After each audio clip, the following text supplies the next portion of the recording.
Bismillahirrahmanirrahim. Assalamualaikum warahmatullahi wabarakatuh. Perkenalkan, nama saya Muhammad Rizky Pradana dari Prodi MBS kelas 1B. Di sini saya ingin menerangkan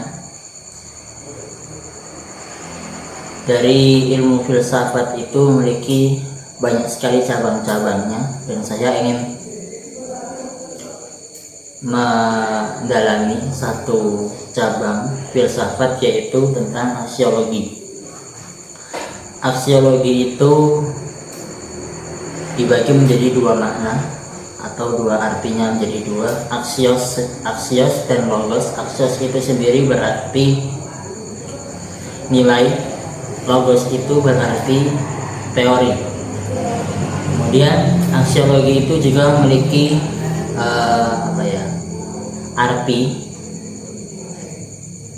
Aksiologi itu adalah fungsi nilai yang berhubungan dengan kegunaan dan pengetahuan yang diperoleh. Itu menurut Jejun S. Setria Sumantri. Kemudian saya mengutip lagi dari Katsaf yang berisi, aksiologi itu merupakan sebuah ilmu pengetahuan yang meneliti tentang hakikat ilmu, tentang hakikat nilai yang ditinjau dari ilmu filsafat atau kefilsafatan itu sendiri.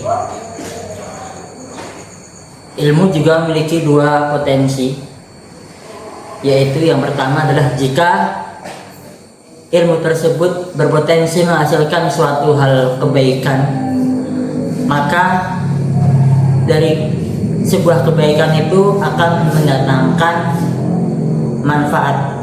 Kemudian yang kedua, jikalau ilmu itu berpotensi hal yang buruk, berpotensi nilai-nilai yang buruk, maka dari keburukan itu akan juga mendatangkan malapetaka bagi kita sendiri. Kemudian ada juga nilai-nilai yang terkandung dalam filsafat itu sendiri. Yang pertama yaitu nilai etika. Nilai etika itu biasanya berasal dari sifat orang itu tersebut atau sifat perilaku orang itu sendiri atau manusia, dan juga bisa didapatkan sesuai predikatnya, yaitu contoh yang pertama yaitu bisa berasal dari perbuatan itu. Contohnya itu ia atau mereka itu seorang filsafat, kemudian dipredikatkan menjadi ia itu adalah mereka, seorang filsafat itu adalah seorang yang jujur. Kemudian yang kedua yaitu nilai estetika atau nilai keindahan yang mungkin berkaitan dengan alam.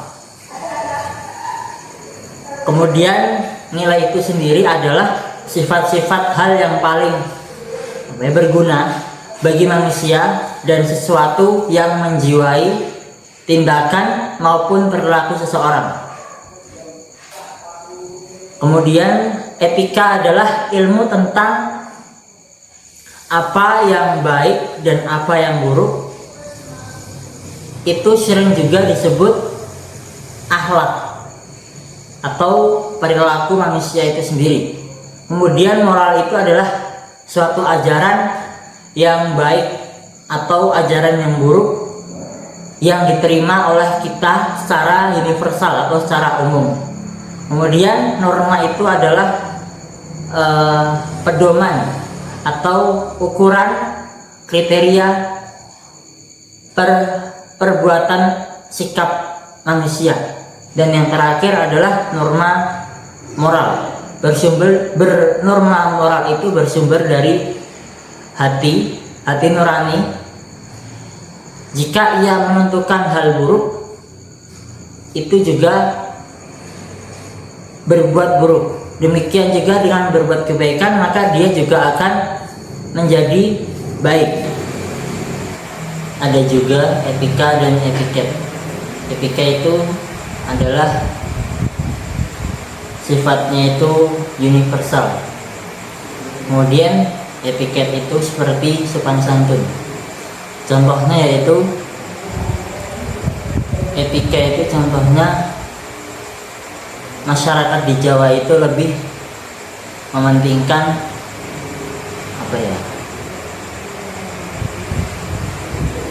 sopan santun. Kemudian etiketnya dia menundukkan kepala ketika berjalan di depan orang yang lebih tua dari mereka. Yang terakhir yaitu kesimpulan yang bisa saya simpulkan dari materi yang saya terangkan ini, bahwa kita sebagai seorang muslim itu diwajibkan untuk menuntut ilmu. Kemudian ada salah satu kata atau kalimat yang berbunyi al-adabu fawqal ilm. Adab itu lebih penting daripada ilmu. Orang yang beradab itu lebih tinggi derajatnya daripada orang yang berilmu. Artinya orang yang berilmu tetapi orang itu mempunyai adab, maka ilmunya akan berkah atau bisa dikatakan mumtaz, sempurna. Demikian sebaliknya dengan orang yang berilmu namun tidak mempunyai adab, itu kemungkinan tidak dapat ridho dari Allah dan seorang guru, karena adab itu lebih penting daripada ilmu. Sebagai penutup,